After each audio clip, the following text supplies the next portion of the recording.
Baba yetu na Mungu wetu wa mbinguni, jina lako litukuzwe. Asante kwa nafasi ambayo umetujalia ili kwamba tuweze kuangalia neno lako ambalo ni unabii wa Biblia, neno la unabii lililo imara zaidi, ambalo tukiliangalia kama taa ing'aayo mahali penye giza tunafanya vema hata kupambazuke na nyota asubuhi kuzuka ndani yetu. Tunaomba ili kwamba neema na rehema zako zitutoshe kila mmoja. Tubariki na uwepo wa malaika wako takatifu wanaotumiminia roho wako na kutuhudumia na kutuhimiza zaidi katika neno lako. Mambo haya ambayo umetufunulia katika unabii wa Biblia yahimize katika nia zetu, ili kwamba matukio ya mwisho duniani yanapojifunua tukio baada lingine, nasi utupe roho ya kupambanua na kuelewa nini kinaendelea na jinsi ya kujiandaa ni kwa ajili ya matukio ya mwisho duniani. Uwe pamoja nasi tunapoanza hadi tamati, katika Kristo Yesu Bwana wetu tunaomba na kushukuru. Amen. Asante. Karibuni sana wapendwa, tunapoenda kuangalia mambo ya muhimu sana yanayohusiana na historia ya dunia vile inaenda kufungwa. Na kabla mlango wa rehema kufungwa, kuna matukio ambayo yanahusiana na kufungwa kwa mlango wa rehema, na matukio hayo ndio tunahitaji kuyaelewa, na tunahitaji kuelewa vita za mwisho duniani vile vinavyoendelea.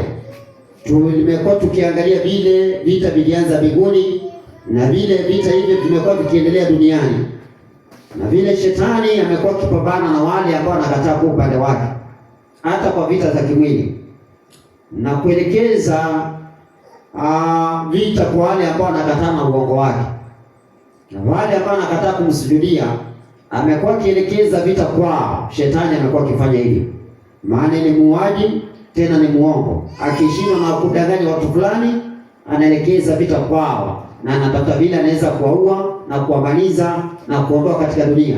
Na katika historia yote amekuwa akitafuta kufanya hivyo. Ufalme wa Babeli akaweka kiti chake mara ya kwanza katika ufalme wa Babeli, maana tuliona shetani ana kiti na akasema kiti chake atakiweka upande wa mwisho wa kaskazini. Na tukaona mara ya kwanza ufalme wa kwanza kupatikana ama kutajwa na Biblia kwa upande wa kaskazini, mahali shetani alifaulu mara ya kwanza kuweka kiti ni katika Babeli, yani ufalme wa Babeli, ufalme wa Ashuru. Sasa kwenye ufalme ule shetani akafaulu kudanganya watu kuingia katika ibada ya sanamu na kupinga amri ya pili ya Mungu, kulingana na kitabu cha Danieli 3 kuanzia 1. Na wale ambao walipinga ibada hiyo masanamu na kukubaliana na kutii Mwenyezi Mungu katika amri yake ya pili, waliishia kutupa ndani ya tanuru iliyokuwa inawaka moto, kwa kusudi ya waangamie wasionekane tena, wabaki wale ambao wanakubali kumtii shetani kinyume cha Mungu.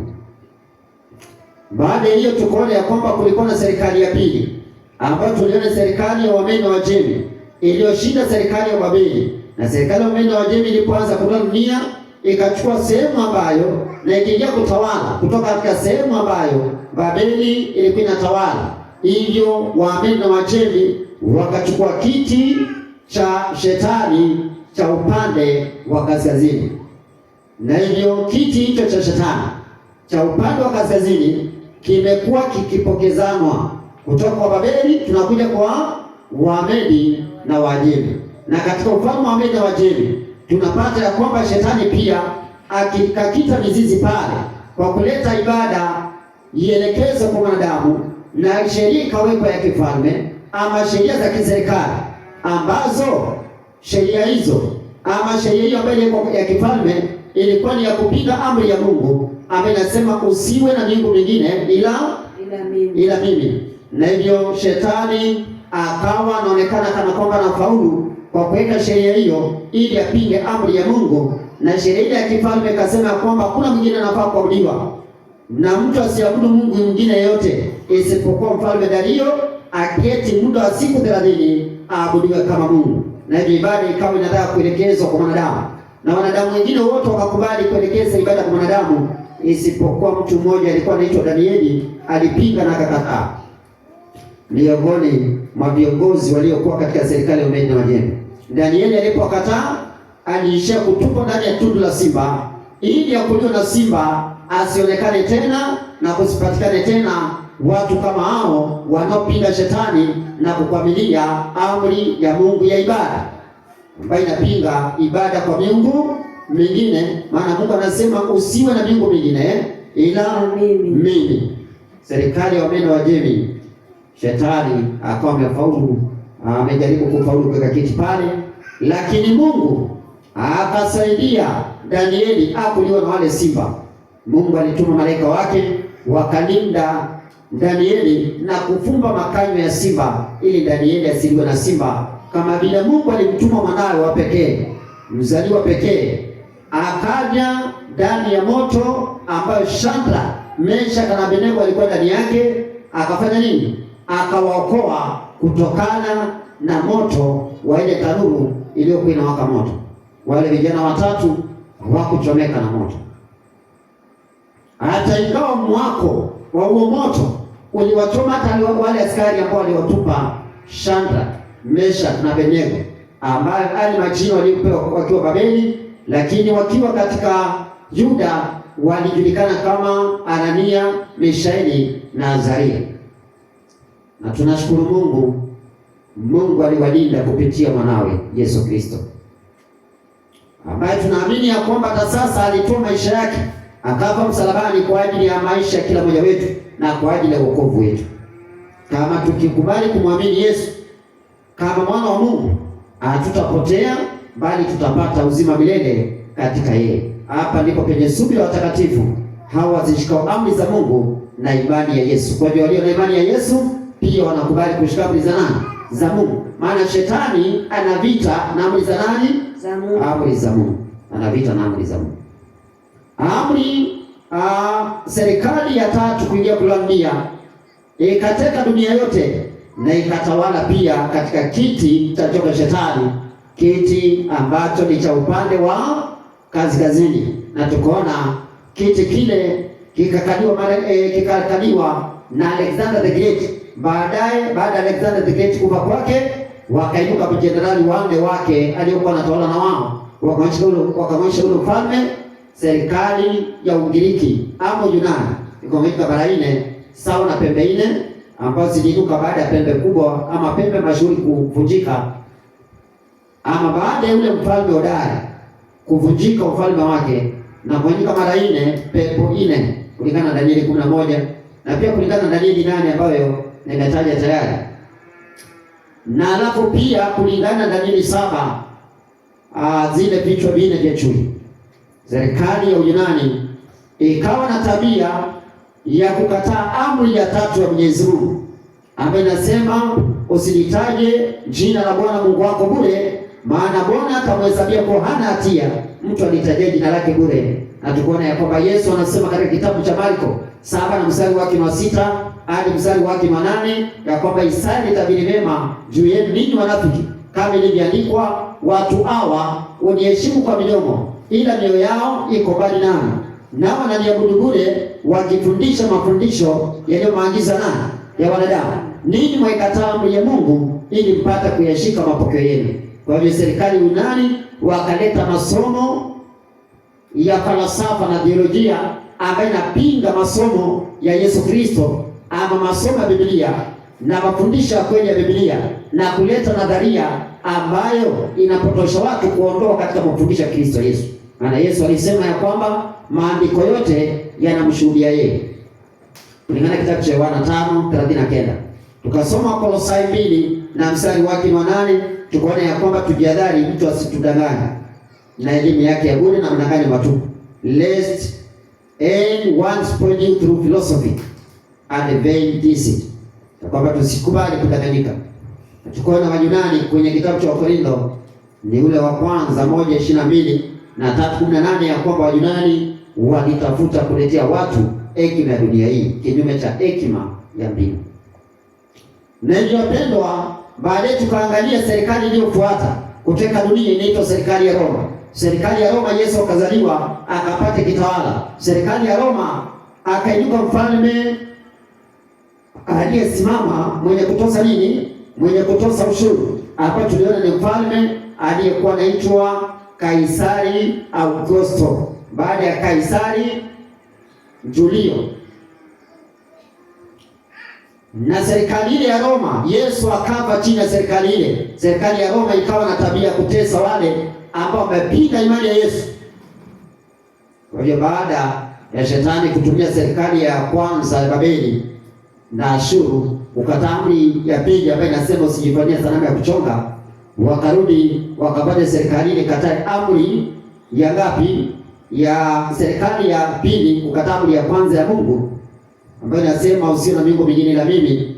Wakafanya pia serikali, shetani akafanya pia serikali ya tatu, kukataa amri ya tatu ya Mungu ambayo inasema usilitaje jina la Bwana Mungu wako bure. Sasa baadaye serikali ya Roma nayo ya kipagani, wale watu ambao walikuwa ni watu wa ibada, watu wa kikanisa, watu wa kidini, wakapinga imani ya Yesu. Wakabaki wale watu wachache ambao walikuwa ni wanafunzi wa Yesu, ambao baadaye hata wao kuanzia Yohana Mbatizaji, Yesu mwenyewe na mitume wake waliishia kuuawa, waliishia kuteswa, waliishia kutoa gerezani na kupigwa na kufungwa. Kwa sababu gani? Ni kwa sababu walikubaliana na imani ya Yesu, ya kwamba Yesu ni mwana wa nani? Ni mwana wa Mungu. Kwa hivyo Roma ya kipagani walipinga imani ya Yesu. Roma ya kipagani. Sasa baada ya Roma ya kipagani kwa inatesa watu wa Mungu, kwa sababu ya kutesa kanisa la Mungu na watu wa Mungu waliokumbatia imani ya Yesu, kuanzia kitabu cha Mathayo 27 kuanzia mstari wa kwanza, tunaona hata Yesu mwenyewe akiuawa kwa sababu ya kusema ya kwamba yeye ni mwana wa Mungu, na kwa sababu ya kukiri ya kwamba yeye ni mwana wa Mungu. Tunaona ya kwamba mitume wa Yesu wanaambiwa, wanapigwa, wanaadhibiwa, wanaambiwa waende na wasihubiri kwa jina la Yesu, wasihubiri kwa jina hilo. Kwenye kitabu cha Matendo ya Mitume 3, Matendo ya Mitume 4, Matendo ya Mitume 5, tunaona mapambano. Na karibu kitabu cha Matendo ya Mitume karibu yote tunaona mapambano hayo, vile walipambana nao katika kitabu cha Matendo ya Mitume, vile mitume walikuwa wanafanya na vile mapambano yalivyokuwa kuhusiana na wewe, kuhusiana na imani ya Yesu. Na hiyo wapendwa, tunahitaji ili kwamba tuweze kuelewa ya kwamba mapambano haya yataendelea mpaka historia dunia ifanye nini? Ifungwe, mpaka mlango wa rehema ufungwe na mapigo 7 kumwagika duniani. Sasa tunaingia serikali ya Roma, baadaye iligawanyika mara 10 sawa na pembe 10. Na baadaye tunaona baada ya kugawanyika mara 10 na tena kwenda dunia nzima na kuunganisha vipande na kuikanyaga na kuitawala kwa njia ya divide and rule. Tuliangalia mambo hayo pale jana, tungependa kurudia. Na wale ambao wanafuatilia kwa mtandao, unaweza rudi uangalie historia ya mfalme wa kaskazini wa asili na mfalme wa kusini wa asili, yaani literal king of north na literal king of south. Naweza enda kwa YouTube andike the history of the king of the north and the king of south. Naweza enda kwa mtandao andike hivi, utapata video ya jana. Alafu kutoka hapo unapo wakati utazama video hii ambayo tunajenga leo, mada ya kwamba utatuelewa zaidi. Sasa msomaji, sasa tunaendelea kuangalia vile kiti cha shetani ambacho ndicho kiti ambacho shetani alisema atakiweka upande wa kaskazini. Ni wapi kiti chake cha upande wa kaskazini, na ni ufalme gani utakaokalia katika historia ya mwisho duniani inapoenda kufungwa taratibu? Msomaji, naam. Jana tukaweza kuona serikali ya Roma ilipogawanyika mara 10, baadaye kuliinuka serikali ya pembe mdogo. Tulisoma Danieli 7. Danieli 7 na mstari wake ni wa 8. Danieli 7 tuliona ya kwamba kuliinuka serikali ya Roma, alafu kukainuka serikali ndogo kule Roma. Baada ya serikali ya Roma kuinuka mara 10, tunaona ya kwamba serikali ya Roma kuliinuka serikali ndogo. Hiyo serikali ndogo tunaanza hapo. Msomaji, Danieli 7:7 hadi 8. Twende. Danieli 7:7-8 inasema. Inasemaje? Baadaye nikaona katika njozi ya usiku. Ndiyo. Natazama mnyama wa nne mwenye kutisha, mwenye nguvu, nipe habari, mwenye uwezo mwingi. Alikuwa na uwezo mwingi, naye alikuwa na meno ya chuma makubwa sana. Endelea. Alikula na kuvunja vipande. Alikula dunia na akaivunja vipande, na tuliona jana bila alifanya hivyo. Endelea. Na kuyakanyaga mabaki kwa miguu yake. Na akakanyaga mabaki kwa miguu yake. Endelea. Na umbo lake lilikuwa mbali kabisa na wale wa kwanza. Endelea. Naye alikuwa na pembe 10. Huyu mnyama tuliambiwa kwamba alikuwa na pembe 10, ndio? Nikaziangalia sana pembe zake. Nikaangalia sana pembe zake. Na tazama, ndio, pembe nyingine ikazuka kati yao. Nayo ilikuwa ndogo. Hii pembe iliyoinuka ilikuwa ndogo, ndio? Ambayo mbele yake pembe 3 katika zile za kwanza zikang'olewa kabisa. Kwa hiyo tukaona pembe 3 katika zile pembe 10. Pembe ndogo ilipoinuka ilikomoa pembe 3 katika zile za kwanza, ndio? Na tazama, katika pembe hiyo kulikuwa na macho kama macho ya mwanadamu. Hiyo pembe ilikuwa na macho kama macho ya mwanadamu, na kinywa kilichokuwa kikinena maneno makuu. Na pembe hiyo ilikuwa na macho na kinywa ambacho kilikuwa kinanena maneno makuu. Zile pembe 10 ambazo zinaondokea katika serikali ya Roma, pembe 10 katika serikali ya Roma. Danieli 7:24 inasema. Inasemaje?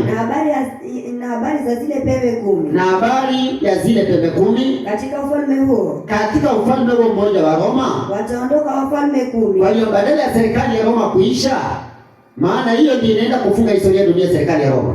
Maandiko yanasema ya kwamba kukainuka mataifa 10 katika serikali moja ya Roma. Ikaongezeka mara ngapi? Mara 10. Hapa ni France, Italy, Spain, Portugal, German, Switzerland, England, Eruli, Vandos and Ostrogoth.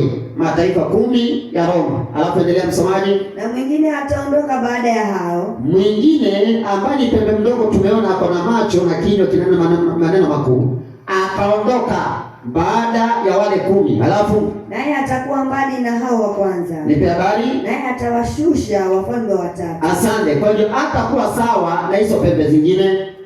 Na atang'oa pembe ngapi? 3. Maana yake atang'oa mataifa mangapi? 3. Mataifa matatu, 1, 2, 3.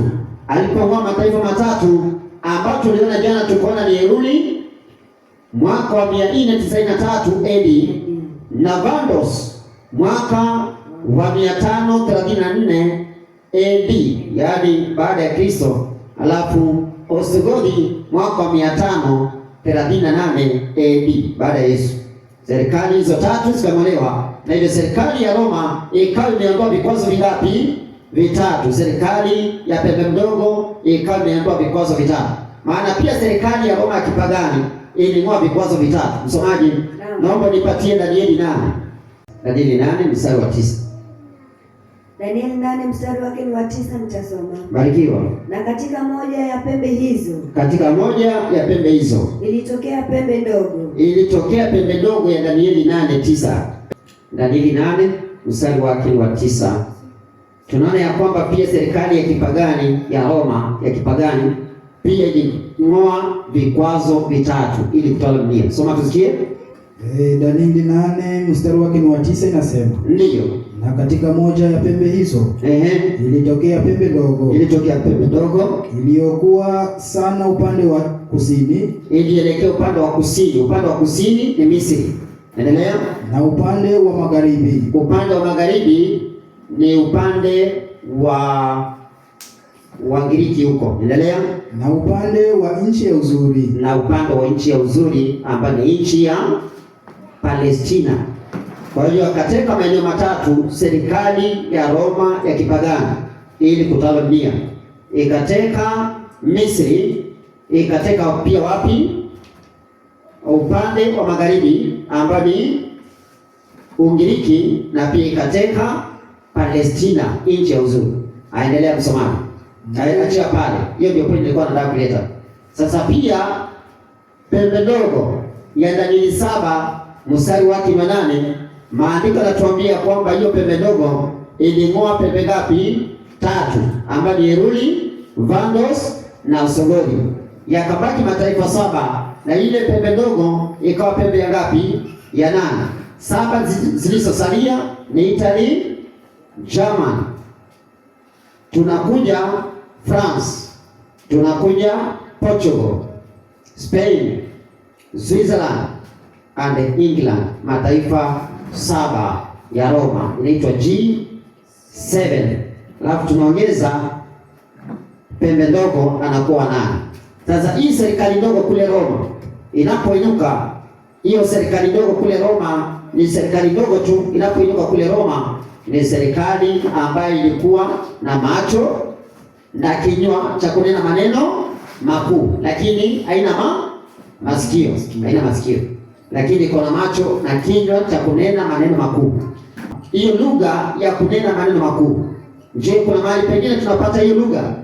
Naomba unipatie kitabu cha Ufunuo 13 mstari wa 5. Kitabu cha Ufunuo 13 tunapata baada ya Danieli kuonyeshwa serikali ya pembe mdogo, akaonyeshwa ni serikali ndogo iliyoinuka kule Roma, na Yohana wa Patmo analetewa hiyo serikali kwa njia nyingine ya mnyama aliyechukua tabia za serikali zingine zote. Alafu huyo mnyama tukasoma habari zake jana, ya kwamba huyo mnyama ni mnyama ambaye anafanana chui, ana miguu kama ya dubu na ako na kinywa kama cha simba. Maana yake alichukua tabia za Babeli simba, akachukua tabia za Wameda wa Chemi ndugu, na akachukua tabia za Ugiriki mnyama ambaye anaitwa chui. Alafu ako na pembe 10. Mnyama ni serikali. Unipatie Danieli kwanza 7:23. Danieli 7 na mstari wake ni 23. Barikiwe. Kitabu ni cha Danieli 7:23. 23 inasema hivi. Ndiyo. Akanena hivi. Huyo mnyama wa 4. Huyo mnyama wa 4 atakuwa ni ufalme wa 4 juu ya dunia. Kwa hiyo maana ya mnyama ni ufalme wenye kutawala dunia. Na sasa huyo mnyama wa 4 ambaye ni ufalme wa 4 wenye kutawala dunia, maandiko yanatuonyesha ya kwamba Danieli Ufunuo 13. Fika pale, soma mstari wa 5. Ufunuo 13 mstari wake ni wa 5 inasema. Barikiwa. Na akapewa kinywa cha kunena maneno makuu ya makufuru. Akapewa kinywa cha kunena maneno makuu ya makufuru. Tutatumia mbinu nyingi kuweza kusaidia kuelewa ya kwamba hii serikali ya mnyama huyu mwenye nambari 666 ndio bado serikali ya pembe mdogo, na ndio bado serikali ambayo imebeba huyu mwanamke. Tutathibitisha kwa njia nyingi kusaidia kuelewa ni huyo mnyama tu, ni hiyo serikali tu. Kwa hiyo hii serikali, msomaji, tunaambiwa kumbe kinywa chake ni cha kunena maneno makuu, lakini tukaambiwa maneno makuu ya makufuru. Ufunuo 13 sawa mstari wa 6. Ufunuo 13 mstari wa 6 nasema, akafunua kinywa chake amtukane Mungu. Akafunua kinywa chake amtukane Mungu na kulitukana jina lake. Endelea. Na maskani yake. Ndiyo. Nao wakao mbinguni. Kwa hivyo kinywa chake ni cha kutukana Mungu, kutukana jina lake na maskani yake na wale wanaokaa mbinguni. Hiyo serikali. Ufunuo 13 mstari wake ni wa kwanza. Ufunuo 13 mstari wake ni wa kwanza. Inasema hivi. Nasemaje? Kisha nikaona mnyama akitoka katika bahari. Nikaona mnyama anatoka baharini, mwenye pembe 10. Ako na pembe 10 na vichwa 7. Ako na vichwa 7. Na juu ya pembe zake ana vilemba 10. Endelea. Na juu ya vichwa vyake ana majina ya makufuru. Tulia. Kwa hiyo ako na kinywa cha kunena maneno makuu ya makufuru, na pia ako na majina ya nini? Ya makufuru. Sasa hii serikali ile na majina ya makufuru na iko na kinywa cha kunena maneno makuu ya makufuru, inatoka baharini. Tuliona maana ya bahari ni watu wengi katika mataifa. Tulisoma kwenye kitabu cha Isaya 17 na mstari wake wa 12. Maandiko yanasema uvumo wa watu wengi wanavuma kama uvumo wa bahari. Nguruma mataifa wanaguruma kama ngurume maji mengi. Kwa hiyo huyu mnyama anapotoka baharini, inasimamia kwamba ni serikali ambayo inainuka maeneo yana watu wengi na inakamata mataifa. Hii serikali sasa ambayo iko na majina makufuru. Nini maana ya kukufuru, msomaji? Na kama na hii serikali, ukiangalia kwenye kitabu cha Ufunuo 17, wacha tulinganishe hayo maandiko. Nipe Ufunuo 17, nipatie mstari wake wa 3 kuteremka. Ufunuo 17, Ufunuo 17 na mstari wake wa 3. Nasemaje? Akanichukua katika roho hata jangwani. Nipe habari. Nikaona mwanamke ameketi juu ya mnyama mwekundu sana. Nikaona mwanamke amekalia mnyama tena mwenye mwekundu sana. Ndio? Mwenye kujaa majina ya makufuru. Kumbe yule mnyama amejaa majina ya makufuru kama huyu mwingine. Sawa? Mwenye vichwa 7. Ndio? Na pembe 10. Na pia huyu mnyama ni sawa na huyu, ako na vichwa 7 na pembe 10. Endelea? Na mwanamke yule alikuwa amevikwa nguo ya rangi ya zambarau. Ndio? Na nyekundu. Amepambwa kwa dhahabu na kito cha thamani na nini? Na lulu.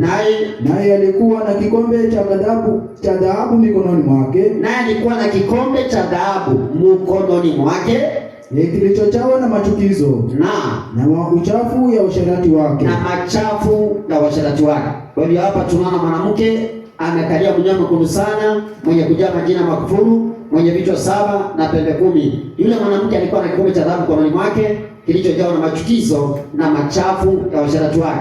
Mstari wake ni wa 5. Twende. Na katika kipaji cha uso katika kipaji cha uso huyu mwanamke alikuwa na jina limeandikwa la siri. Alikuwa na jina limeandikwa la siri, Babeli mkuu, mama wa makahaba na machukizo ya nchi. Kwa hiyo hapa tunapata ya kwamba kuna Babeli nyingine ya mwisho duniani, ambayo Babeli ni mwanamke aliyekalia mnyama mwekundu sana. Kwa hiyo kama na ile Babeli ya kale, tunaona kuna Babeli nyingine ya mwisho ambayo ni Babeli ya kiroho. Maana ili tuweze kuelewa hii ni Babeli gani, lazima tutafsiri, tuelewe huyu mwanamke gani ambaye anaitwa Babeli mkuu, mama makahaba na machukizo ya nchi, na amekalia mnyama mwekundu sana. Na ukisoma Ufunuo 17:2, maana anasema anazini ama anashirikiana na wafalme wa dunia. Katika unabii wa Biblia mwanamke ni kanisa. Kwa Efeso 5:25, enyi waume wapendeni wake zenu kama vile Kristo alipenda kanisa akajitoa kwa ajili yake. Kwa Efeso 5:32, sio ni kubwa ila mimi nanena habari za Kristo na kanisa. Mwanaume Kristo, mwanamke kanisa. Lakini tunaona ya kwamba Yesu na mke wake kanisa lake.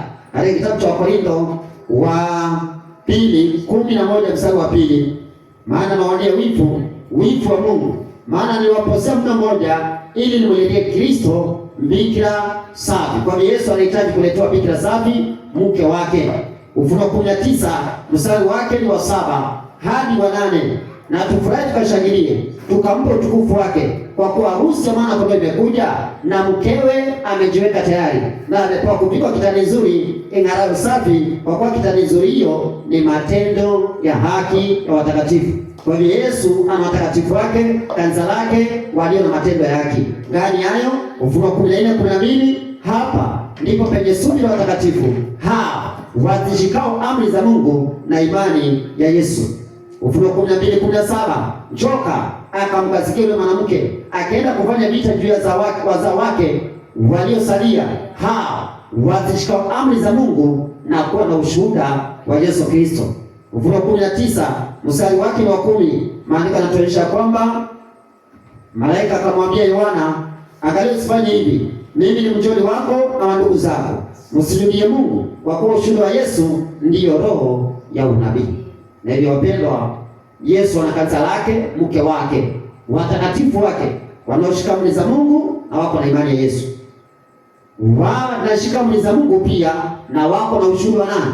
Wa Yesu Kristo, ambayo ndiyo roho ya unabii.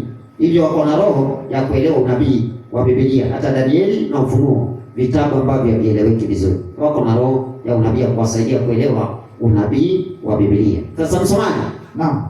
Lakini kinyume cha hayo tunapata kuna mwanamke mwingine ambaye amekataa mume wake, ambaye ni Yesu. Ni mwanamke ambaye anashirikiana na ufalme wa nini? Wa dunia. Maana yake ni kanisa linashirikiana na ufalme, serikali, na linashirikiana na ufalme wa dunia, na kando na hivyo ni kanisa la kiserikali. Ufunuo 17 na mstari wake wa 18. Lakini kama ningesoma Ufunuo 17:18, maandiko yanatuonyesha kwamba hili kanisa la kiserikali ni serikali iliyo na majina ya makufuru, serikali ambayo inaendeshwa na kanisa ama serikali ambayo imebeba kanisa. Je, kukufuru maana yake nini? Yohana 10:33. Yohana 10 na mstari wake wa 33. Barikiwa. Yohana 10 mstari wake ni wa 33. Ndiyo. Inasema hivi. Naam.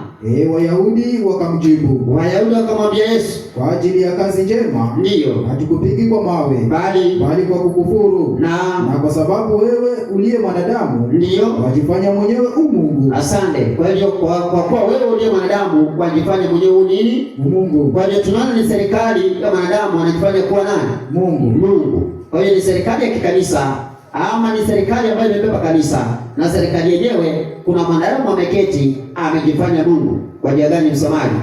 Hapo na majina ya Mungu. Jina moja la Mungu Yohana 17:11. Soma tusikie.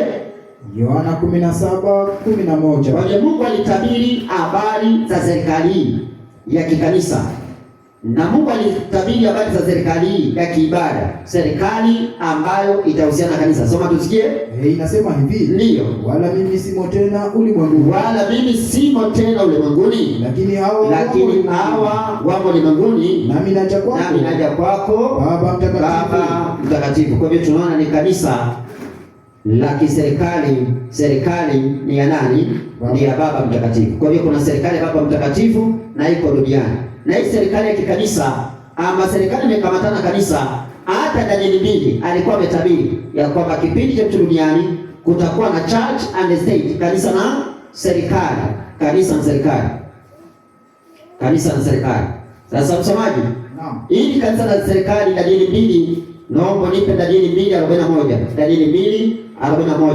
Baada ya miguu ya chuma ambayo tuliona serikali ya Roma, hapa kwa nyayo tuliona nusu chuma na nusu ndoo. Hebu soma tusikie. Danieli 2:41. Inasemaje?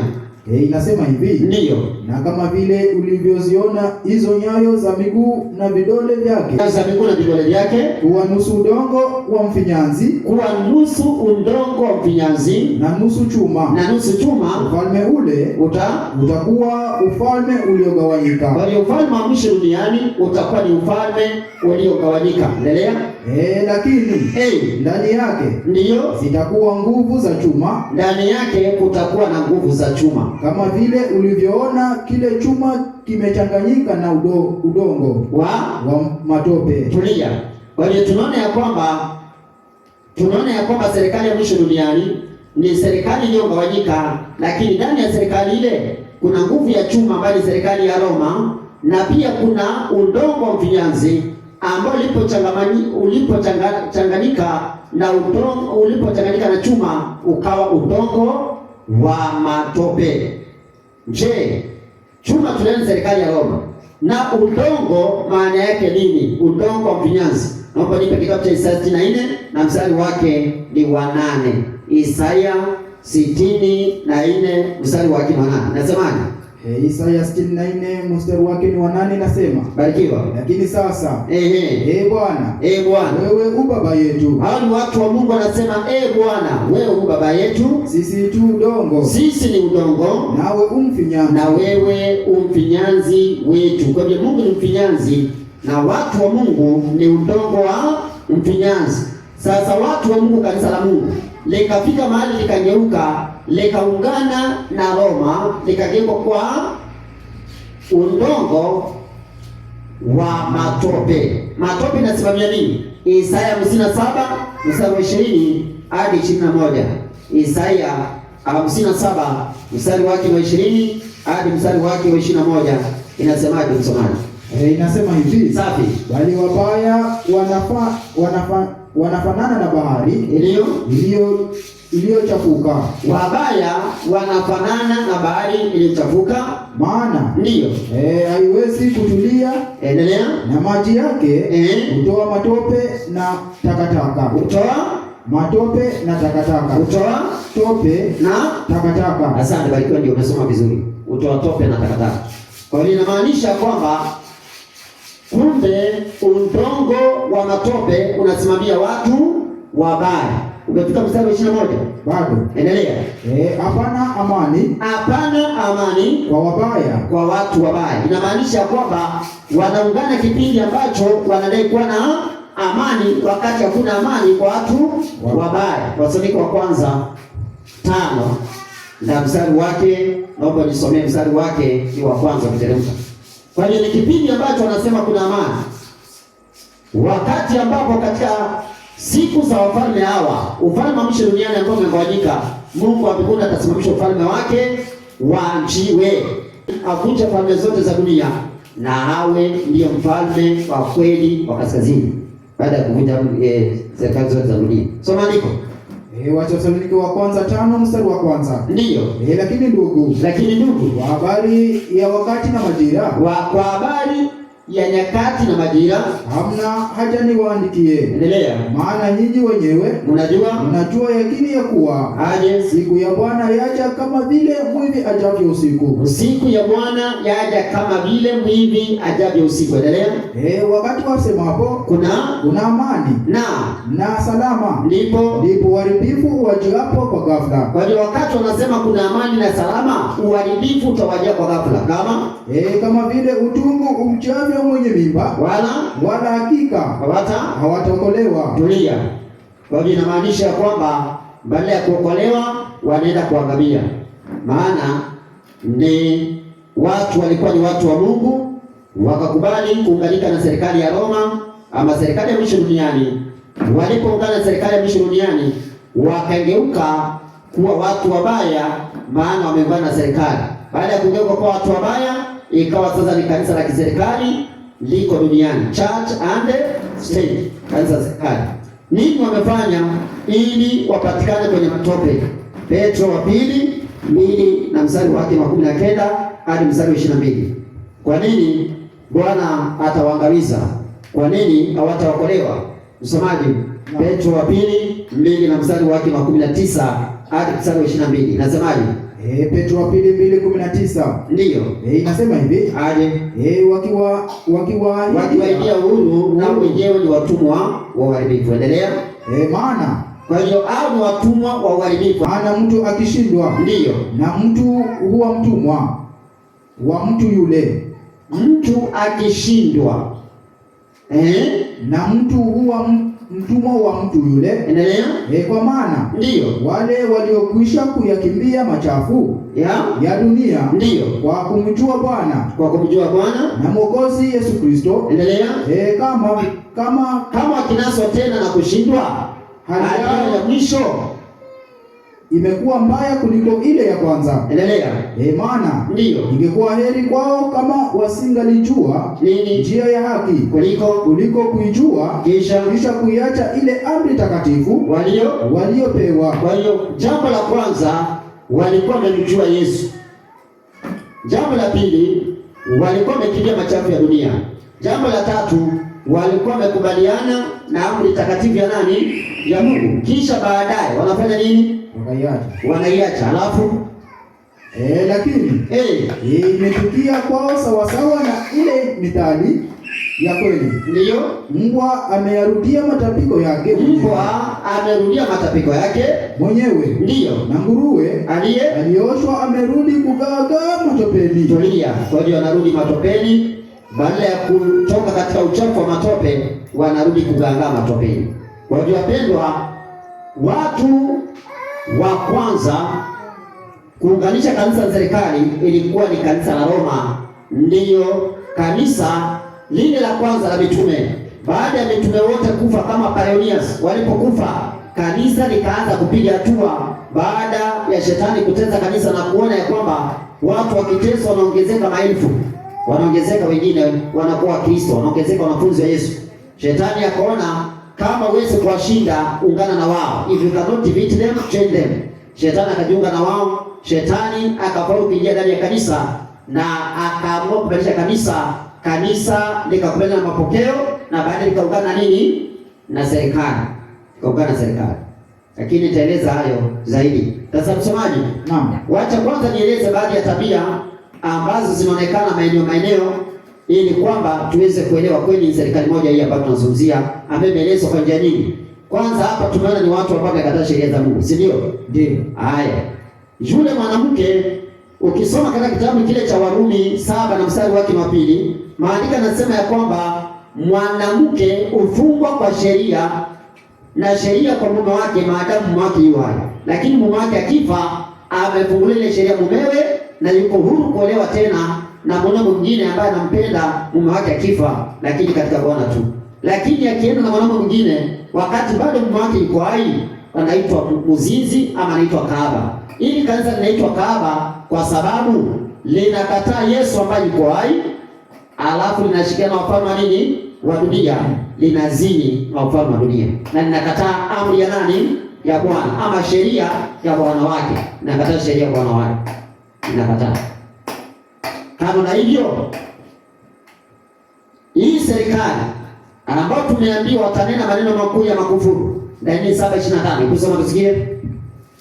Danieli 7:25. Watanena, ako na kinywa pembe mdogo. Na hii serikali iko na kinywa, hii serikali huyu mnyama sawa na pembe mdogo, ako na kinywa cha kunena maneno makuu ya makufuru. Kusoma tusikie. Inasema hivi. Danieli 7:25 inasema, naye atanena maneno kinyume chake aliye juu. Ako na kinywa cha kunena maneno makuu ya makufuru, ako na kinywa cha kutukana Mungu wa mbinguni na kunena maneno kinyume chake aliye juu. Endelea. Naye atawadhoofisha watakatifu wake aliye juu. Ni kanisa, ni serikali ambayo itatesa watakatifu wa nani? Wa Mungu. Endelea. Naye ataazimu kubadili majira na sheria. Ataazimu kubadili majira na sheria. Kwa hiyo serikali ilikuwa badilisha majira na sheria za Mungu. Maliza andiko. Nao watatiwa mikononi mwake kwa wakati na wakati mbili. Ndio. Na nusu wakati. Asante. Maana ya wakati, nyakati mbili na nusu wakati ina maana gani? Biblia hii tafsiri. Wakati moja ni kumaanisha mwaka moja. Time ni sawa na mwaka, sawa? Na times ni miaka miwili. Na dividing of time ama half of time ni nusu mwaka. Lakini katika unabii wa Biblia, maana hizo nyakati za kiunabii. Katika unabii wa Biblia siku moja ni mwaka mmoja, kwa mujibu wa kitabu cha Ezekieli 4 na mstari wake wa 6, usisome. Na kulingana pia kitabu ni kile cha Hesabu 14:34. Siku moja ni mwaka mmoja katika unabii wa Biblia. Kwa hiyo kama Mungu amepeana miaka ya kiunabii, miaka 3.5, inamaanisha kwamba hiyo miaka 3.5 wakati, miaka 2.5 wakati, hapa ni miaka 5.5. Mwaka mmoja uongeze 2 na uongeze nusu, miaka 5.5. Inamaanisha kwamba hiyo miaka unafaa kubadilisha ikiwe siku ili upate siku za kawaida za kiunabii. Alafu sasa useme siku moja ni mwaka mmoja, upate wakati halisi ambayo ni miaka sasa halisi. Tutafanyaje? Tutachukua 3.5. Angalia. Tutachukua 3.5 times. Tutachukua 3.5 ni wapi nimepiga hesabu? 3.5 miaka 5.5. Tunajua mwaka mmoja uko na miezi ngapi? 12. Alafu mwezi mmoja uko na siku ngapi? 30. Kwa hivyo mwaka mmoja unakuwa na siku 360. Hizo ni miaka za siku za kawaida za ama mwaka wa kawaida wa Biblia. Siku 1260 ndio hiyo wakati, na kati 2.5 wakati. Vile sisi tumepiga hesabu. Sisi tunapiga hesabu, lakini tayari Mungu ametupigia hesabu katika Biblia. Hebu nipe msomaji kwenye kitabu ni kile cha Ufunuo 12, sura mstari wa 14. Ufunuo 12 na mstari wake wa 14. Ufunuo 12:14. Barikiwa. Mstari wake ni wa 14, inasemaje? Mwanamke yule ndiyo akapewa mabawa mawili ya tai. Yule mwanamke, kwa hiyo kuna mwanamke mwingine, huyo ni mwanamke safi Ufunuo 12 kuanzia 1, ambalo ni kanisa la nani? La Mungu. Si yule mwanamke kahaba. Sasa hapa kuna mwanamke ambaye ni kanisa la Mungu, wanakimbilia nyikani ili aruke aende zake nyikani hata mahali pake. Hapo alishwapo kwa wakati na nyakati na nusu wakati. Asante, barikiwa. Kwa hiyo ile muda ya wakati, nyakati na nusu wakati ambayo inatajwa kwenye kitabu cha Danieli 7:25 bado pia inatajwa katika Ufunuo 12:14. Wacha tuone yule mwanamke ambaye anakimbilia nyikani. Alikimbilia kwa muda gani? Hiyo wakati, nyakati mbili na nusu wakati ni kama muda gani? Ufunuo 12 soma 6. Ufunuo 12:6. Ndiyo. Inasema hivi. Ndiyo. Yule mwanamke akakimbilia nyikani. Akakimbilia nyikani ambapo ana mahali palipotengenezwa na Mungu. Ndiyo. Ili wamlishe huko. Ndiyo. Muda wa siku 1260. Kumbe wakati, nyakati mbili na nusu wakati ni sawa na siku 1260. Kwa hiyo hata bila siku piga hesabu, Biblia inajieleza yenyewe. Kwa hiyo siku 1260 hizo ni za kiunabii. Sasa ni sawa na miaka 1260. Sasa msomaji, kuna mahali pengine muda huo unatajwa kwa njia nyingine. Ndiyo, naomba nipo Ufunuo 13 soma mstari wa 5. Ufunuo 13 na mstari wake wa 5. Ufunuo 13 mstari wake ni wa 5. Barikiwa. Inasema hivi. Ndiyo. Naye akapewa kinywa cha kunena maneno makuu ya makufuru. Endelea. Akapewa uwezo wa kufanya kazi yake miezi 42. Kwa hiyo serikali ya kipapa, serikali ya pembe mdogo, serikali ya mnyama mwenye nambari 666, serikali ya kikanisa ya Roma walipoanza kutawala, yule mwanamke alipoanza kutawala pamoja na yule mnyama, walitawala kwa kipindi gani? Cha miezi 42. Hiyo ni mara ya kwanza walitawala kwa kipindi cha miezi 42. Miezi 42 tunataka tubadilishe siku, tuseme siku moja ni mwaka mmoja katika unabii wa Biblia. Miezi 42. Mwezi moja una siku ngapi? 30. Kwa hiyo ukichukua miezi 42 mara siku 30 inakupatia bado siku 1260. Kwa hiyo ukichukua 42 times 30 inakupatia 1260. Natumaini nimeeleweka. Kwa hiyo 1260 ni za kiunabii, siku za kiunabii. Lakini tukibadilisha siku ya miaka inakuwa ni miaka 1260. Swali, hata bila kupiga hesabu, Mungu ameeleza hiyo pia. Ufunuo 11 mstari wa 2 na wa 3. Umefika? Ufunuo 11 2 na 3. Inasema hivi. Nasemaje? Na bewa lililo nje ya hekalu. Na bewa iliyo nje ya hekalu uiache, wala usipime. Usipime hiyo. Na uko mjasiri msomaji, tunasikizwa.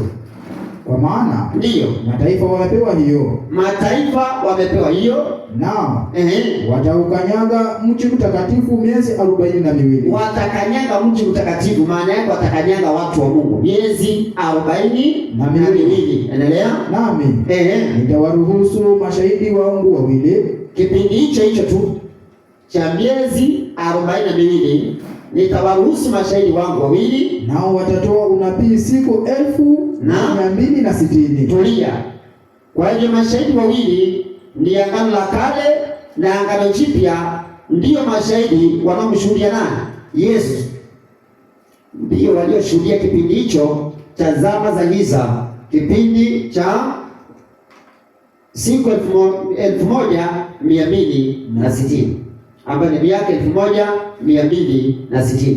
Ilianza lini? Tuliona serikali ya pembe mdogo ama serikali ya Roma ilianza kutawala mara ya kwanza mwaka wa 538 AD. Ndio alianza kutawala rasmi kama serikali ya kikanisa. Serikali ya kipapa iliyo na kanisa ikaanza kutawala mwaka wa 538 AD. Wakatawala kwa muda wa miaka 1260. Miaka 1260 kutoka 538 ukiongeza 1260 inakupea au inakuleta mpaka 1798. Kitabu cha historia cha Great Controversy ukurasa wa 439 paragrafu ya 2 inasema hivi. Great Controversy ama pambano kuu, kitabu cha historia page 439 paragraph 2 inasema hivi, the 42 months ama miezi 42 are the same as the time and the times and the dividing of time, ni sawa na wakati na kati mbili na nusu wakati. The years 3 years and a half, yani miaka 3 na nusu, or 1260 days ama siku 1260 za Danieli hata 7.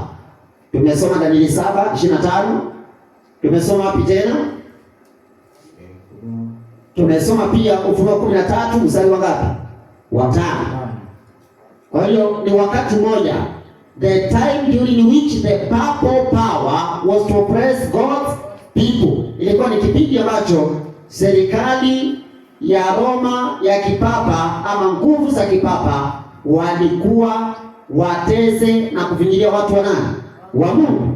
This period stated in the preceding chapters began with the supremacy of the papacy. Ilianza na utawala wa kipapa AD 538. Ilianza na utawala wa kipapa mwaka wa 538 AD ama baada ya Yesu, and terminated in 1798 mwaka 1798.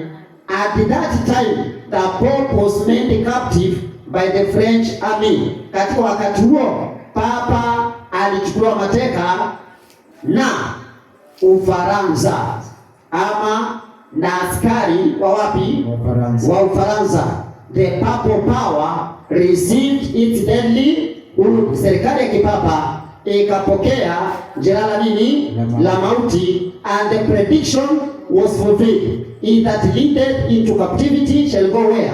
Into captivity. Alafu Ufunuo 13 mstari wake ni wa 10 ukatimia. Uisome ya kwamba yeye atakayechukua mateka atachukuliwa mateka, yeye atakayeuawa kwa upanga atauawa kwa upanga. Kwa serikali ya kipapa baada ya kutawala kwa kipindi cha miaka 1260 kutoka mwaka wa 538 AD hadi mwaka 1738 AD, serikali ya kipapa kimoja cha vichwa vyake kikapokea jeraha la mauti, na kwa sababu alichukua watu wa Mungu kwa upanga, alichukua watu wa Mungu mateka, hata akachukuliwa mateka Papa Pius wa 6.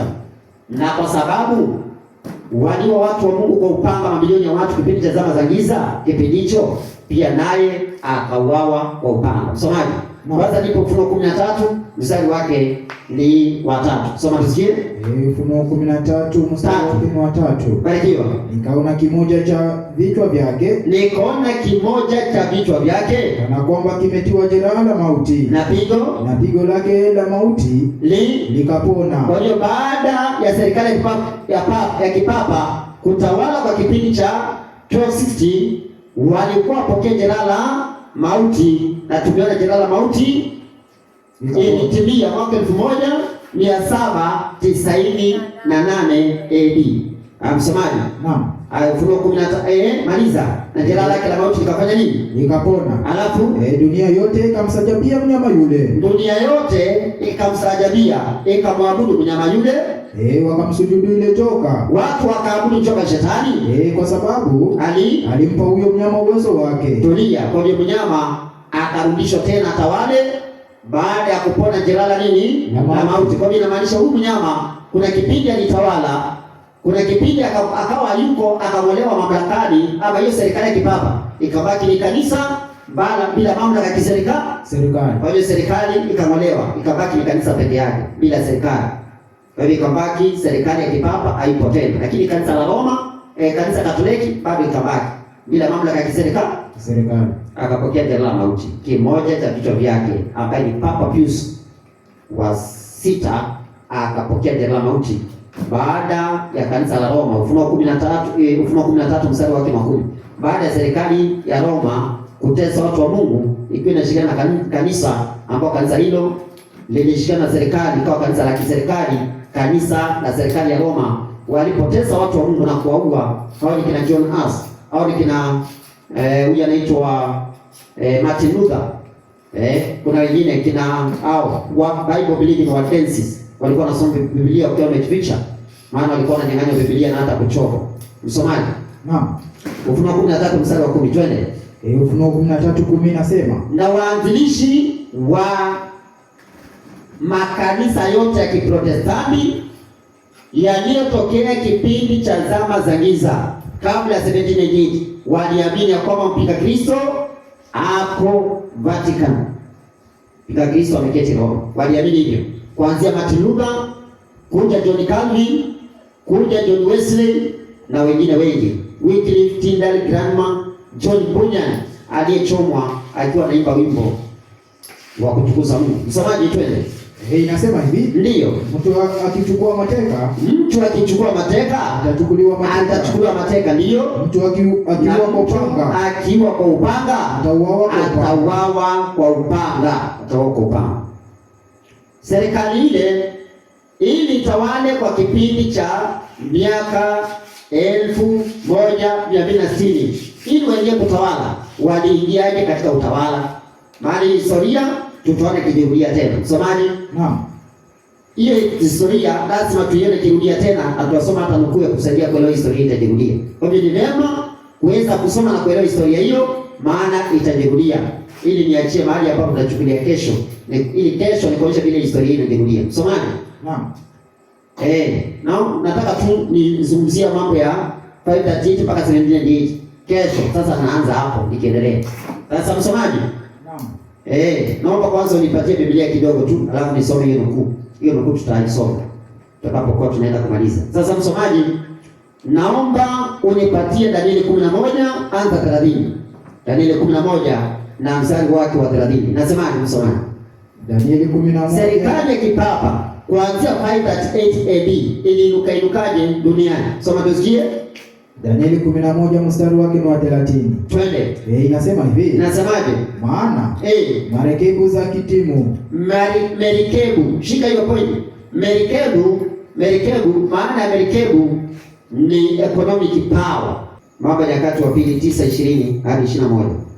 20 hadi 21 inasema, na vyombo vyote vya kunywea vya Mfalme Sulemani ndiyo vilikuwa vya dhahabu. Endelea. Na vyombo vyote vya nyumba ya mwitu wa Lebanoni ndiyo vilikuwa vya dhahabu ndiyo iliyosafika. Endelea. Fedha haikuhesabiwa kuwa kitu siku za Sulemani. Endelea. Kwa nini? Kwa kuwa mfalme alikuwa na merikebu. Mfalme Suleimani alikuwa na merikebu zilizokwenda Tarshishi, zilizokuwa zinaenda Tarshishi, pamoja na watumishi wa Hiramu. Endelea. Mara moja katika miaka mitatu ndiyo huja merikebu za Tarshishi. Huja merikebu za Tarshishi zikileta dhahabu na fedha na pembe na nyani na tausi ndiyo. Basi Mfalme Suleimani akawapita wafalme wote. Msomaji, endelea. Duniani ndiyo kwa mali na kwa hekima. Tulia. Kwa hivyo Suleimani akakuwa tajiri, akawashinda kwa mali. Kwa sababu gani? Ya merikebu za Tarshishi. Kwa hivyo merikebu za Tarshishi zinasimamia the economic power, nguvu ya kiuchumi. Danieli 11 anza 30 ukiendelea. Semaje? Maana ndiyo merikebu za kitimu zitakuja kupigana naye. Kwa hiyo zikakuja kupigana na serikali ambayo ilikuwa inatawala, ambayo ni serikali ya Roma ya kipagani. Endelea. Basi atavunjika moyo. Alafu naye atarudi na kugadhabikia hilo agano takatifu. Twende. Na kutenda kadri apendavyo. Na atatenda kadri apendavyo. Kwa hiyo serikali ya Roma baada ya kuchokozwa na wale walikuwa na utajiri, wale wa kutoka kitimu, angalia, akakasirika. Wale walikuwa ni wale barbarians, Vandals. Yale mataifa unaona ni mwaleo, ndio mataifa ndio alikuwa amekasirikia serikali ya Roma. Twende. Naam.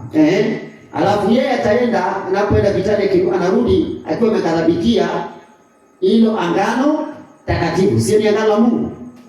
Na agano la Mungu si amri za Mungu. Asoma tusikie. Naam. Atarudi na kuwasikiliza ndio walioacha hilo agano takatifu. Alafu atarudi, alafu ataita wale ambao wameacha agano takatifu. Inamaanisha walikuwa katika agano takatifu wakaamua kuacha. Na maisha serikali ya Roma ilikuwa ikuje aanze kushirikiana na watu wa kanisa ambao wameacha ukweli. Aendelea tusikie. Na wenye silaha wakati serikali ile ya Roma inashirikiana na kanisa ili kuinuka duniani na kushirikiana na wale ambao wameacha agano takatifu. Maandiko yanasema wenye silaha watafanya nini? Watasimama upande wake. Kumbuka kanisa haikuwa na silaha. Sasa wenye silaha wakasimama upande wa serikali ile ambaye inataka kuwafanya watu ama kushirikiana na watu ambao wameacha agano takatifu. Unaona? Kwa hiyo serikali ya Roma ikawa inaungana na kanisa na ikasaidiwa na wale wenye silaha ambao ni serikali ambazo zilikuwa na silaha. Serikali ambazo zilikuwa na silaha, tunajua kwamba serikali ya Roma ambayo ilikuwa inatawala wakati huo ilikuwa tayari imefanyika mara 10. Alafu wenye silaha yale mataifa saba ndiyo yalisaidia serikali hii ambayo inashikana na kanisa kufanya nini? Kupigana vita na nani? Na wale Heruli, Vandals na Osogori ambao walipingana na imani hii ya kikanisa ambayo inaletwa nyingine mpya ambayo inapinga imani ya Yesu. Wanaleta imani ya miungu mingine, miungu ya utatu. Na ndio maana yale mataifa matatu yalipinga utatu.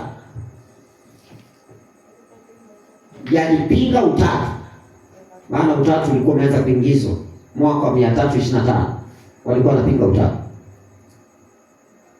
Wenye silaha wakasimama upande wake. Soma tusikie. Nao watapatia unajisi mahali patakatifu. Alafu wakaamua kutia unajisi mahali patakatifu. Alafu ndio ngome. Kwa hiyo wenye silaha waliosimama upande wake ni yale mataifa saba, na wale walikuwa katika mstari wa kwanza kabisa alikuwa ni mfalme alikuwa anaitwa Justinian wa kutoka Ufaransa. Akiona wale mataifa mengine 6 Ufaransa wakiwa na 700 wakapea papa ama bishop wa Rome idhini ya kutawala kama kiongozi wa kanisa na kama kiongozi wa nini? Wa serikali. Wakati Konstantino alienda akapigana vita, akarudi akawa ni kama amepata ushindi, akarudi na alienda akitumia alama ya msalaba. Aliporudi akasema sasa nataka kuwa Mkristo, nataka kuungana na kanisa sasa. Lakini anaungana na wale ambao wanaacha agano takatifu la Mungu. Kwa hiyo anaungana na watu ambao wameondokea ukweli. Asoma tusikie. Inaendelea kusema. Safi. Nao wataondoa sadaka ya kuteketezwa ya kila siku. Wataondoa kitu kinaitwa daima, yaani kila siku. Wataondoa the daily. Daima ni upagani. Kwa hiyo wakaondoa nini? Upagani. Maana upagani ndio ulikuwa unaendelea kutawala continuously. Ama unatawala daima kutoka kwa Babeli, Medo Persia, Greece, alafu nakuja panga ni Roma ya kipagani. Ufika hapo upagani wanaondoa. Ukisoma maandiko naitwa maandiko ya wale Anti-Writings, ukurasa wa 74 usisome. Ambao walikuwa wameungana kuhubiri mwaka wa 1840 mpaka 1844 walikuwa na uelewa sahihi wa ndege ni nini ama daima ni nini. Walikuwa na uelewa sawa. Na uelewa huo walikuwa naelewa ya kwamba ni upagani ndio ulikuwa unatawala. Alafu upagani unaondolewa, inasimamisha chukizo la nini? La uharibifu. Hiyo nukuu nitaweka. Sasa msomaji endelea. Inaendelea kusema. Wanaondoa daima, alafu wanasimamisha chukizo la uharibifu. Endelea tusikie. Na wao wafanyao maovu, wale ambao wanafanya maovu juu ya hilo agano, juu ya ile agano la Mungu, atawapotosha kwa maneno ya kujipendekeza. Kwa hiyo serikali ya Roma ikaamua kuweza kuingilia wale ambao wameondokea agano takatifu, akaamua kuwapotosha kwa maneno ya kufanya nini? Ya kujipendekeza, ili waondokee ukweli kabisa, wakubaliana maneno ya uongo ya Pendekeza. Endelea msomaji. Lakini watu wamchao Mungu wao. Lakini wale ambao walikuwa wanamcha Mungu wao watakuwa hodari. Wakawa watu hodari. Na kutenda mambo makuu. Wakatenda mambo makuu. Nao walikuwa wanaitwa Bible believing Waldenses. Walisoma Biblia, wakawa wamejificha kwa mapango, wakawa wamejificha kwa milima, walikuwa wanatafuta kuuawa, wakipatikana wananyang'anya Biblia zinachomwa, lakini hao watu walikuwa wanakariri mafungu. Mpaka watoto walifundishwa kukariri mafungu. Soma msomaji tusikie. Inaendelea kusema. Twende. Na hao walio wenye hekima. Wale ambao walikuwa ni wenye hekima katika watu wa Mungu ndio kufundisha wengi, watafundisha watu wengi. Hata hivyo wataanguka kwa upanga. Ndio wakaanza kuuawa. Waliokuwa wanafundisha ukweli wakaanza kuuawa, wakaanguka kwa upanga. Endelea. Na kwa moto, na kwa kufungwa. Hata huyu amefungwa hapo, hii ni kuni zimewekwa ili achome. Nisoma tusikie. Na kwa kutekwa nyara. Na wakatekwa nyara watu wa Mungu, wakachukua mateka. Twende. Siku nyingi ambazo ni siku 1260. Endelea. Siku nyingi ndio.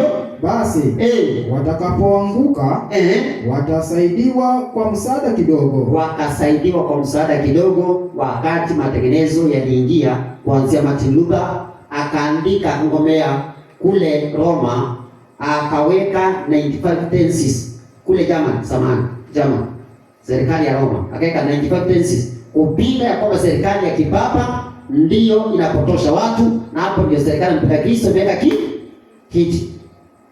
Ndio maana makanisa ya Kiprotestanti ilipokuwa inainuka kuanzia Luther, walijua kwamba mpinga Kristo ni serikali ya Roma ya kipapa.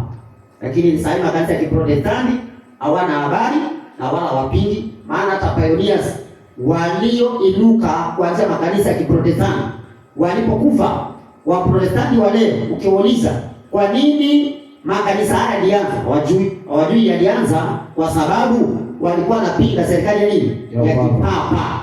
Na hapo ndio kulikuwa kunainuka watu ambao wanaitwa Antipa. Maana yake walikuwa wapinga papa. Ndipo Ufunuo 2:13 waliitwa Antipa. Alafu yake kama hapo tunarudi Danieli 11 hapo ndio kwenye fundisho langu letu kwa sasa. Soma andiko.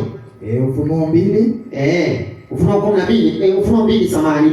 Naomba nipe mstari wa 15. Katika hatua ya kanisa ya Pergamo ndio wakati shetani alifaulu kuweka kiti ndani ya kanisa kwa njia ya kutumia serikali ya Roma. Maana pia shetani anajidhihirisha kupitia na serikali za dunia. Soma tusikie.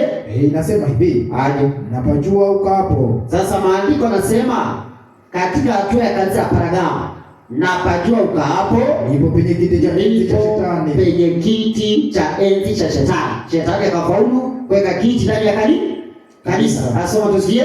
Nawe walishika sana jina langu. Lakini kulikuwa na watu katika hatua hiyo ya kanisa Pergamo walikuwa wanashika sana jina la Mungu, hapa ni Bible believing Waldenses. Twende. Wanaokuikana imani yangu. Hawakukana ndani ya Yesu. Endelea. Hata katika siku za Antipa. Hata katika siku za Antipa. Na maanisha papacy.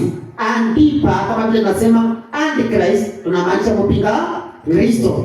Antipa maana yake mpinga papa. Kwa hiyo kainika watu waliopinga serikali ya kipapa. Soma tusikie. Shahidi wangu mwaminifu wangu.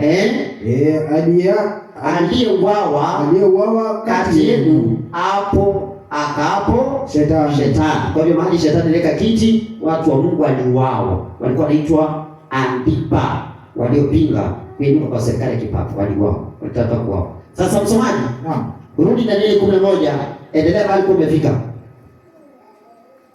Danieli 11, soma mstari wake wa 35. Ulikuwa umefika hapa? 35. Inasema hivi. Inasemaje? Na baadhi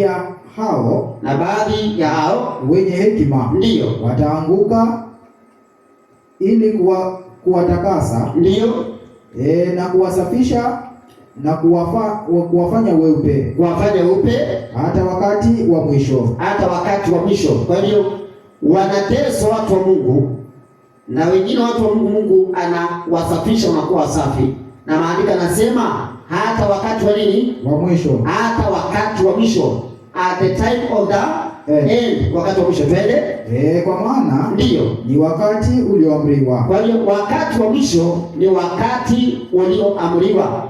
Kwa hiyo si wakati wa mwisho wa kuduka Yesu duniani, hapana. Ni wakati wa mwisho ulioamriwa. Twende, ambao haujaja. An appointed time, ambao haujaja huo muda. Twende. Na yeye mfalme atafanya kama apendavyo. Kwa hiyo mfalme anayezungumzia ni yule hapo juu, anayetesa watu wa Mungu.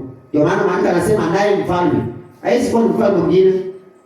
And the king. Ukiambiwa and the, inamaanisha the ikiwa ni article ya kumaanisha indefinite. Kwa mfano, nikikwambia bring me a cup, inamaanisha niletee kikombe chochote. Lakini nikikwambia bring me the cup, inamaanisha kuna kikombe ambacho ni specific nataka uende kuletee. Utaniletea kikombe chochote, unajua ni kikombe fulani ambacho unakikumbuka na nimekwambia niletee. Bring me the cup. Leta hicho kikombe. Tuko pamoja? Kwa hiyo naye mfalme, naye and the king, namaanisha naye, namaanisha tayari ametajwa hapo hiyo mafungo the preceding verses ambao tumeona huo ufalme ambao unatajwa hapo juu ni ufalme wa kuanzia Danieli 11:30 hadi 30 ngapi? Na 5. Kwa hiyo tukiingia 36 itatuambia naye mfalme atafanya kama apendavyo. Atafanya kama apendavyo. Endelea. Naye atajitukuza na kujiadhimisha juu ya kila Mungu. Naye atajiadhimisha na kujitukuza juu ya kila Mungu. Naye atanena maneno ya ajabu juu ya Mungu wa mbinguni. Kwa hiyo huyo mfalme atafanya vile anataka. Naye atajitukuza juu ya Mungu. Hiyo lugha inatumika pia katika Wathesalonike wa pili 2 kuanzia mstari wa 3. Maandiko yanasema usisome mpaka mstari wa 4 ya kwamba mtu yeyote asije akadanganya kwa njia yote, maana siku ya Bwana Yesu kuja, usipokuja kwanza ule ukengeufu, akafunuliwa ile mtu wa kuasi, mwana wa haribifu, yule mpingamizi, ajiinue nafsi yake juu ya kile ambacho kinaitwa nani? Mungu, ama kuabudiwa, hata yeye mwenyewe kuketi katika hekalu Mungu, akinyonyesha nafsi yake kana kwamba yeye ndiye Mungu. Kwa hiyo yule anaketi kanisani amejifanya Mungu na amejiinua juu ya kile ambacho kinaitwa Mungu. Sasa soma andiko. Naye atafanikiwa mpaka ghadhabu itakapotimia. Ati mpaka ghadhabu itakapofanya nini? Itakapotimia. Ghadhabu ama indignation ni wakati watu wa Mungu wanateswa. Inaitwa indignation. Hiyo ghadhabu. Kumbuka yule mnyama ndiye alikuwa na ghadhabu na angano takatifu, na alikuwa na ghadhabu na watu wa nani? Wa Mungu wanaoshikilia agano takatifu. Maana yake hiyo indignation ya kipindi ambacho watu wa Mungu walikuwa wanateswa. Kwa hiyo yeye maandiko yanasema atafanikiwa mpaka ghadhabu itimie. Itatimia mwaka tukaona ghadhabu ilikuwa ishie 70 aendelee. Maana yaliyokusudiwa yatafanyika. Twende. Wala hatajali miungu ya baba zake, wala yeye aliyetamaniwa na wanawake. Nipe habari. Wala hatamjali Mungu awaye yote. Maana atajitukuza mwenyewe juu ya wote. Kwa hiyo jambo la kwanza, yeye mwenyewe atajitukuza juu ya wote. Alafu lakini katika mahali pa Mungu wa kweli atamheshimu Mungu wa ngome. Akaleta Mungu wa ngome. Hiyo inaweza kuwa ni atheism, maana atheist wanaamini kwamba hakuna Mungu kabisa, na hakuna kitu kinafaa kuitwa deity, yaani hakuna kitu kinafaa kuitwa Mungu. Ile ndio atheist wanaamini. Lakini huyu badala ya Mungu wa mbinguni na kukataa Mungu wa baba zake, anajifanya Mungu kwanza, na pia analeta Mungu wa ngome. Mungu mgani? Hebu sema tusikie. Na Mungu ambaye baba zake hawakumjua. Endelea. Atamheshimu dhahabu. Kwa hiyo huyo Mungu ambaye ataleta ni Mungu ambaye mpaka watachonga dhahabu na fedha na vitu vya thamani na vitu vipendezavyo. Hakuna wengine ambao wanachonga masanamu isipokuwa kanisa la kiserikali la Roma. Ndio wanachonga masanamu. Mpaka hata za dhahabu wanatengeneza, za fedha wanatengeneza, miti wanatengeneza, mawe wanatengeneza, si ndio? Ni hao. Hakuna wengine. Na ndio walipokea jela la mauti 1798. Sasa msomaji, tupige hatua. Hii serikali ya Kiroma ya kikanisa ndio inaendelea kuzungumziwa kuteremka hivyo mpaka hata mstari wa 37 ukiendelea. Lakini tumeambiwa walikuwa watese watu wa Mungu kwa siku nyingi mpaka ghadhabu itimie. Hizo siku nyingi ambazo zilikuwa zitupeleke wakati wa mwisho. Wakati wa mwisho. Huo wakati wa mwisho, msomaji. Huo wakati wa mwisho. Naomba unipatie kwenye kitabu cha Danieli 12, somo mstari wake wa 6. Situ kuanzia wa 5 mpaka 7, kuanzia 5. Mstari wake ni wa 5 inasema. Tuone mali tutamalizia, alafu kesho tuchukulie hapo. Ndipo mimi Danieli nikatazama, na kumbe wamesimama wengine wawili. Na mmoja ukingoni mwa mto upande huu, na mmoja ukingoni mwa mto upande wa pili. Na mmoja akamuuliza yule mtu aliyevikwa nguo za kitani, safi, aliyekuwa juu ya maji ya mto, je, itakuwa muda wa miaka mingapi? Hata mwisho wa mambo haya ya ajabu. Nami nikamsikia yule mtu aliyevikwa nguo za kitani, nikasikia yule mtu aliyevikwa nguo za kitani, aliyekuwa juu ya maji ya mto. Hapo alipoinua mkono wake wa kuume kuelekea wapi? Na mkono wake wa kushoto kuelekea mbinguni, akaapa kwa yeye aliye hai milele na milele, ya kwamba itakuwa wakati na nyakati mbili na nusu wakati. Tena watakapokuwa wamekwisha kuvunja nguvu za hao watu watakatifu. Kumbe ili wavunje nguvu za hao watakatifu wa Mungu ilikuwa ni kwa wakati, nyakati mbili. Hizo zinafika nyakati ngapi? 3.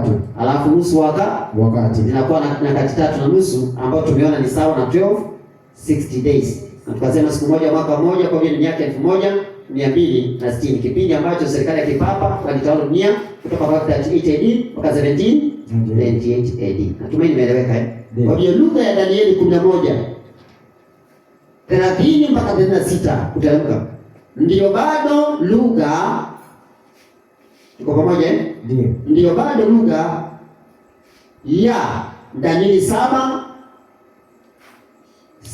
hadi 8. Ndio bado Danieli 7:20 ngapi? 5. Ndio bado lugha ya Ufunuo 13:5 hadi 6. Na ndio bado lugha ya Ufunuo 17 mstari wa 3 hadi mstari wake wa 7. Maana huyo mwanamke alionekana amelewa kwa damu ya watakatifu. Maana yake aliua watakatifu wa Mungu. Na ndio Wasalonike wa pili 2:3 mpaka 4 inataja. Msomaji. Sasa tupige hatua. Tuangalie mambo kadhaa alafu tumalize. Mambo gani tunataka kuangalia kabla tujamaliza? Jambo la kwanza, naomba nisomee Danieli 11 na hapo ndio nataka kutilia kimkomo. Nisoma kwa machache malizie pale. Danieli 11:40. Soma tusikie. Danieli 11:40. Inasemaje? Inasema hivi. Ndio. Na wakati wa mwisho mfalme wa kusini. Na tumeona wakati wa mwisho inatuleta 1798. Kwa hiyo kwa 1798 tunaishi wakati wa mwisho. Tunaishi wakati wa mwisho. In fact we are living in borrowed time. Yaani tunaishi wakati wa kukopeshwa. Kama ingewezekana Yesu angekuwa amerudi. Lakini hataki hata mtu mmoja apotee, anataka watu wote wafikirie toba. Ndio maana navumilia kwetu. Maana hataki mtu yote apotee. Lakini watu wakubali wako na mchezo, wakati bado Mungu anatuvumilia. Yesu angekuwa amerudi. Kwa hiyo tunaishi wakati wa mwisho kuanzia 1798. Msomaji? Naam. Haya. Hebu nipe habari. Ninaanza 40. Ndio. Na wakati wa mwisho ambao ni 1798 ndio.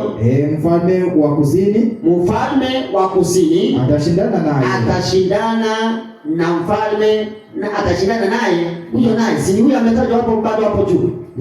Hapo tumeona serikali ya kipapa. Kwa hiyo serikali ya kipapa kuna mfalme wa kusini ambaye anainuka anashindana na yeye. Hiyo ni sehemu ya A ama A. Tutakuja kuangalia sehemu ya B ama B. mfalme wa kusini atashindana naye. Na ukiendelea nasema naye mfalme wa kaskazini,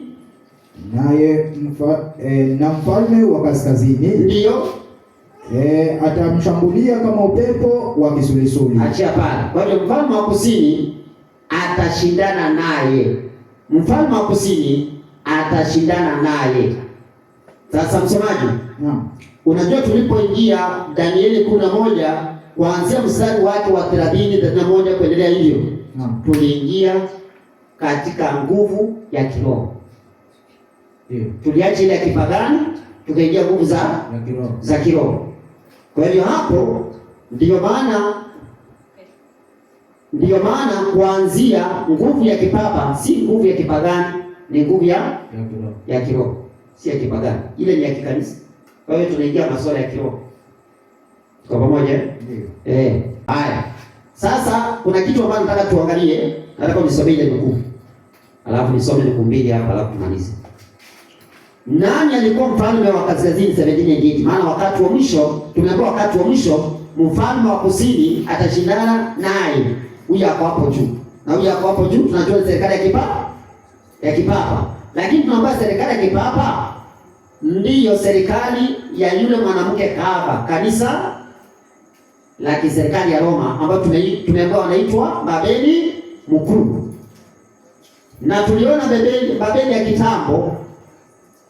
ya kitambo ilikuwa ni mfalme wa kaskazini, mahali shetani ileka kiti kwanza. Na tukaona tunapoenda kumaliza historia ya dunia, shetani pia kaweka kiti chake katika serikali ya kikanisa ya Roma, ambayo pia inafananishwa na Babeli Mkuu ama makahaba. Na ni jina la siri, maana yake ni unabii, maana yake ni mambo ya kiroho. Kwa hiyo maana yake Babeli ya mwisho duniani ni serikali ya kipapa ya kanisa ya kipapa. Serikali ya kikanisa ya kipapa, yaani kanisa la kiserikali la kipapa ndio Babeli ya mwisho duniani. Na hapo shetani pia ameweka kiti. Tunasoma leta ama barua ya Ellen G. White ambaye aliandika barua ya 103 ama 103 ambaye aliandika mwaka wa 1904 paragraph 17 na tutasoma mpaka paragraph 20. Asoma tusikie. Hatuna muda wa kupoteza. Nyakati za taabu ziko mbele yetu. Twende. Ulimwengu unachochewa na roho ya vita. Twende. Hivi karibuni. Sikiza kwa makini. Kwanza tumeambiwa wakati wa taabu uko mbele yetu. Kwa hiyo inamaanisha kwamba kuna matukio yanayotuelekeza kwa wakati wa taabu. Endelea. Inaendelea kusema hivi. Safi. Hivi karibuni matukio ya shida yanayozungumzwa katika unabii yatatokea. Ndio. Unabii katika tarehe 11. Unabii katika Danieli 11. Imeandikwa tarehe, imeandikwa hiyo ya Danieli. Ni kitabu cha Danieli 11. Umekaribia ndio kutimizwa kwake kamili. Kwa hiyo Danieli 11 iko karibu kutimia kamili. Endelea. Mengi ya historia ambayo imetokea katika utimilifu wa unabii huu itarudiwa. Kumbe kuna mambo ambayo itarudiwa ambayo imefanyika katika unabii wa Danieli. Endelea. Katika mstari wa 30 nguvu inasema juu yake kwamba ndio atahuzunishwa na kurudi na kuwa na hasira juu ya agano takatifu. Endelea. Sehemu nao watachafua patakatifu. Watapatia unajisi patakatifu. Alafu na wataondoa dhabihu ya kila siku. Ama daima. Alafu na wataweka chukizo lifanyalo ukiwa. Wataweka chukizo la uharibifu ama chukizo linalofanya ukiwa. Wenye nguvu ndio na kufanya ushujaa. Wale wao miongoni mwa watu watafundishwa na wengi. Watafundisha wengi. Wale wenye kuelewa, walio na hekima watafundisha wengi, lakini wataanguka kwa upanga na moto kwa utumwa. Ndio. na kwa nyara siku nyingi. Sasa watakapoanguka watakuwa mtihani. Watasaidiwa kwa msaada kidogo, ndio. Lakini wengi watashikamana nao kwa maneno ya kujipendekeza, na baadhi yao acha niseme tu, na baadhi yao wenye ufahamu wataanguka na kuwajaribu na kuwasafisha na kuwafanya weupe hata wakati wa mwisho, kwa sababu ni kwa muda ulioamriwa, naye mfalme atafanya kama apendavyo. Danieli 11 mstari wa 30 hadi 36 ikiwa imetajwa matukio yanayofanana na yale yaliyofunuliwa katika maneno haya yatatokea. Kwa hiyo kuna matukio ambayo yanafanana na Danieli 11 mstari wa 30 hadi 36 yatafanya nini? Yatatokea.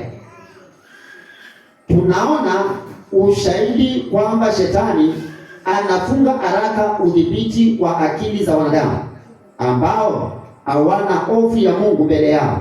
Hebu wote wasome na kuelewa unabii wa kitabu hiki, kwa kuwa sasa tunaingia katika wakati wa taabu inayozungumziwa katika Danieli 12 kuanzia mstari wa ngapi? Wa kwanza hadi mstari wa 4 kuendelea. Kwa hiyo wapendwa, tunaishi kipindi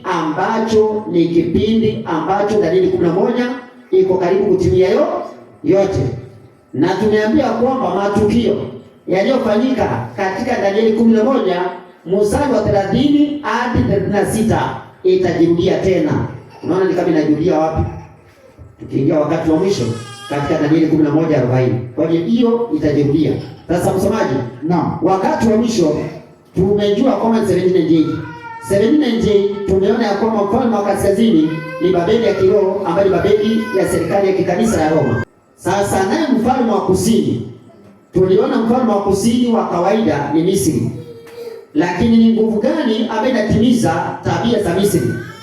Katika kitabu cha Kutoka 5 kuanzia mstari wake ni wa 2 kuteremka, tunaona Farao akiwa na tabia kukana nani? Mungu, na kusema Mungu ni nani hata nimtambue. Na niwape Israeli ruhusa waende kwa Mungu. Akasema mimi simtambui Mungu. Tunasoma Ufunuo 11 mstari wake wa 8 na mizoga yao itakuwa katika njia ya mji ule mkuu. Endelea. Uitwao kwa jinsi ya kiroho. Sodoma na Misri. Kwa hiyo kuna Misri ya kiroho. Kwa hiyo kuna ile Misri ya kimwili na kuna Misri ya nini? Ya kiroho. Misri ya asili tuliona ndio mfalme wa kusini. Tulisoma kitabu cha Mwanzo 12 na tukasoma mstari wake wa 9 hadi mstari wa 12. Si ndio? Lakini hapa tunaona kuna Misri nyingine ya nini? Ya kiroho. Sasa angalia, ukisoma Great University page 269 paragraph 2, tunaambiwa the great city in whose streets the witnesses are slain and where their dead bodies lie is spiritually Egypt. Mahali ambapo mji mkubwa, mahali ambapo wale mashahidi wawili walianguka wakiwa wamekufa, ambapo anaitwa kiroho Misri. Of all nations presented in Bible, Egypt most boldly denied the existence of the living God and resisted his commands. Ya kwamba katika mataifa yote Misri ilikuwa na tabia ya kukana Mungu aliye hai na kukataa amri zake. No monarchy ever ventured upon more open and high-handed rebellion against the authority of heaven than did the king of Egypt. Hakuna serikali nyingine ambaye ilifanya hivyo kukana mamlaka ya mbingu kama mfalme wa Misri. When the message was brought him by Moses in the name of the Lord, Pharaoh proudly answered.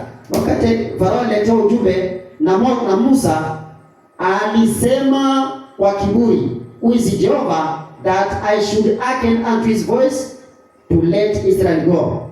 Akasema kwamba Yehova ni nani hata niachilie Israeli waende zao. I know not Jehovah and moreover I will not let Israel go. Mimi simjui Bwana, simjui Yehova na sitaachilia Israeli waende. Exodus 5 verse 2. This is atheism. Yaani hii nguvu ni nguvu ya nini?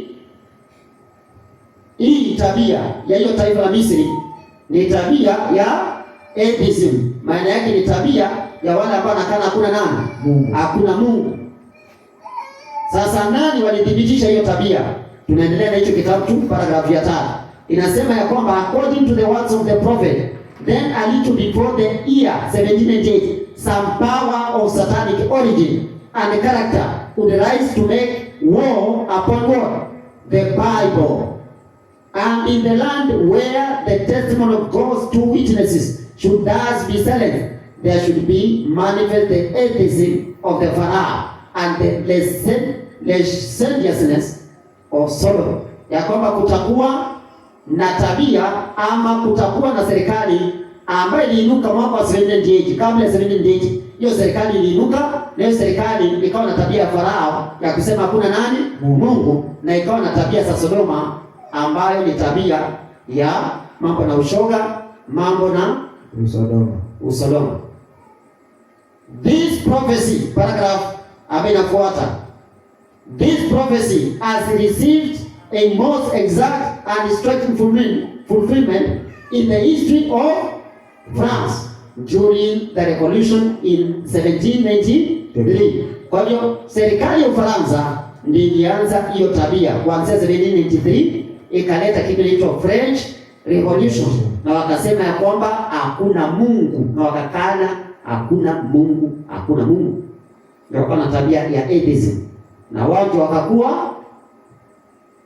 wakakuwa Misri ya kiroho, ambaye ni ufalme wa kusini wa kiroho, ufalme wa kusini wa kiroho. Kwa hiyo King of South wa kawaida ni Misri, lakini spiritual Misri ama Misri ya kiroho tunaambia ni France. Ndio walidhihirisha hiyo tabia mwaka gani? 1798. Kwa hiyo taifa lingine lolote likija kudhihirisha hiyo tabia ya kukana Mungu, bado watakuwa wanadhihirisha tabia ya Misri, na wanakuwa ufalme wa kusini wa kiroho. Tuko pamoja? Ndio. Nao ufalme wa Babeli ndio Rome, ndio serikali ya kaskazini ya kiroho. Maana tumeona hata yule mwanamke kanisa la Roma inafanishwa na ni Babeli ya kiroho, ni Babeli ya kiroho.